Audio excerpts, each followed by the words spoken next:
যে ঘূর্ণিঝড় বা জলোচ্ছ্বাসের মুখে দেশ, তখন দেশের প্রধানমন্ত্রীর আসনে যিনি বসে আছেন তাকে আমরা বলতে শুনলাম যে এখন আমাদের একমাত্র কাজ হলো একটা খারাপ শব্দ ব্যবহার করে তারেককে দেশে ফিরিয়ে নিয়ে আসা। ভাবুন বন্ধুরা, দেশ যখন দুর্যোগের মুখে, তখন দেশের মানুষকে বাঁচানো প্রধান কাজ না, জনগণের সম্পদ রক্ষা গুরুত্বপূর্ণ কাজ না। আমরা সবাই জানি যে প্রতিনিয়ত দ্রব্যমূল্য বৃদ্ধির ফলে জনজীবন বিপর্যস্ত হয়ে গেছে।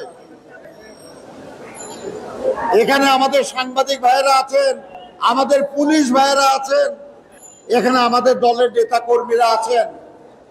একজন বুকে হাত দিয়ে বলুন যে এখন থেকে 6 মাস আগে যেমন চলতেন হালাল উপার্জন দিয়ে আজকে সেইভাবে চলতে পারছেন? কেউ পারছে না।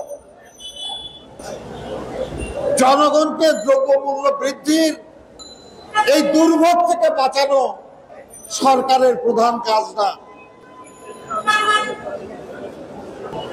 কারণ সরকারের প্রশ্রয়ভুক্ত সিন্ডিকেট এবং দুর্নীতিবাজ মানুষরা দ্রব্যমূল্য বাড়িয়ে জনগণের পকেট কাটছে। এটা সরকারের জন্য সমস্যা না। আপনি অসন্তুষ্ট হবেন, তাতে সরকারের কিচ্ছু আসা যায় না, কারণ আপনার ভোটের কোনো প্রয়োজন নাই তার। আজকে ব্যাংকগুলি লুট হয়ে যাচ্ছে।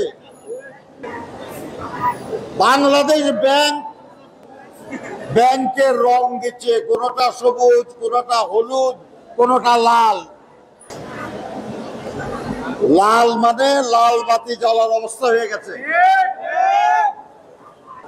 লুট করে নিয়েছে তার মালিকরা, যাকে তাকে ঋণ দিয়ে ফোকলা করে ফেলেছে ব্যাংকগুলিকে। আর সেই মালিকদের বাঁচানোর জন্য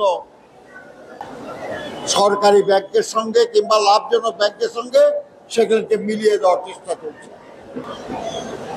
প্রতিনিয়ত টাকার মূল্য কমে যাচ্ছে। মাত্র কয়েকদিন আগে একযোগে $1 বিপরীতে টাকার দাম 10 টাকা কমানো হয়েছে, না 7 টাকা কমানো হয়েছে। 7 টাকা কমানো হয়েছে।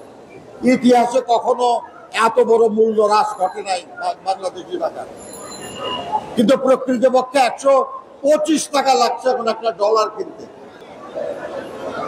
এটা সরকারের কাছে গুরুত্বপূর্ণ না। আমাদের দেশের, রাষ্ট্রের, বাংলাদেশের ঋণের পরিমাণ হয়ে গেছে $100 বিলিয়ন বেশি। 100 বিলিয়ন। কার উপর এই ঋণ? আমার আপনার উপর। কিন্তু আমি আপনি এটা ভোগ করতে পারি নাই। এটা মাত্র হাতে গোনা কিছু লোক ভোগ করেছে। ভোগ করে তারা দেশে কোটিপতি হয়েছে, বিদেশে কোটিপতি হয়েছে। এটা ঠেকানো সরকারের জন্য খুব গুরুত্বপূর্ণ কাজ না।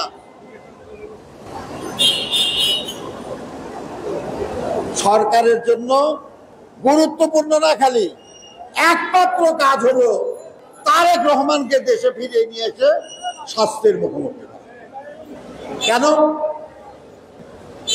কারণ শহীদ জিয়াকে তো মারা হয়ে গেছে।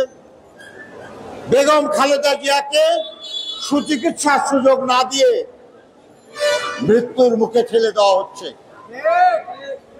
আরাফাত রহমান কোকো প্র্যাকটিক্যালি বিনা চিকিৎসায় বিদেশে প্রাণ ত্যাগ করেছেন। আছে শুধুই তারেক রহমান। জিয়া পরিবারকে এতই অপছন্দ তাদের যে ওই তারেক রহমানকে নিয়ে এসে সাজা দিতে হবে, শাস্তি দিতে হবে।